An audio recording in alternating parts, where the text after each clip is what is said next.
So I was going to mention, you created many superstars inside the wrestling industry, but one of those guys you helped create was the Monster Abyss. I remember seeing him in Puerto Rico, wrestling in Coto Laurel here in Ponce, where I live, among many other places. How do you find him? I found him in the States here on an independent show up in somewhere, Indiana, somewhere. And I went to Puerto Rico. But I had known him before. So I found him on a TNA show. I found him on an independent show first. And then several months later, he was on a TNA show. And he was big, loved the business. So, and I said, how long are you going to be here? He said, oh, I'm going to be here a long time. They're going to use me well. I said, okay. He called me the next week.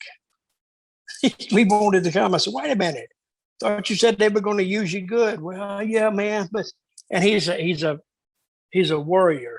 He'll drive you nuts worrying about stuff. And you can look at him sometimes. He's like this. He's just worried. So he called me up and he said, yeah, they said they were going to use me in, but I don't know. I'm not even on next week's TV. I said, man, I wish you'd. And I had a spot for him, but I was just kidding him. I said, man, I wish you'd have called me 30 minutes ago. He said, why? I said, I just filled the spot. Oh, no. I said, well, wait a minute. Listen, call me back in about an hour. Let me see if I can do some rearranging here. And I didn't have to rearrange nothing. And he called me back. He said, you got anything?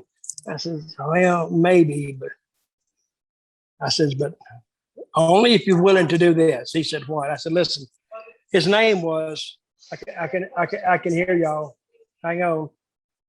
I have people talking in the room. They have I'll have to get up and stomp on them in a minute. But so he went.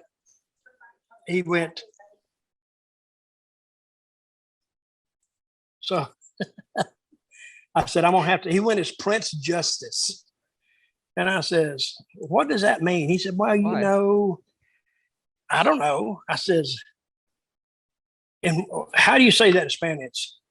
Prince Justice? Prince Justice. Príncipe Justicia, which makes no sense for a guy like that. I said, that's a stupid name. Why, man? I said, I want you to come in under another name. He said, well, what will I tell my fans here? I said, what, all 7 of them?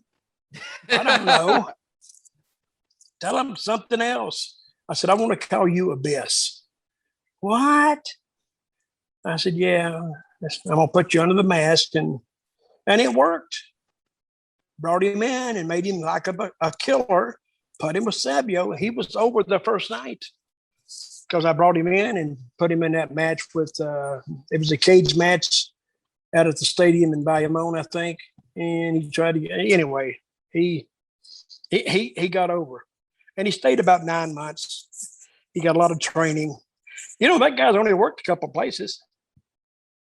He worked Puerto Rico, he worked TNA, and now he's producing for WWE. That's what he's doing now. So he learned his job. I like that guy. Really great talent. If you don't have to talk to him, I mean, he will wear you out. And it's little things, but he thought about it. That's what I liked about it. He thought about everything.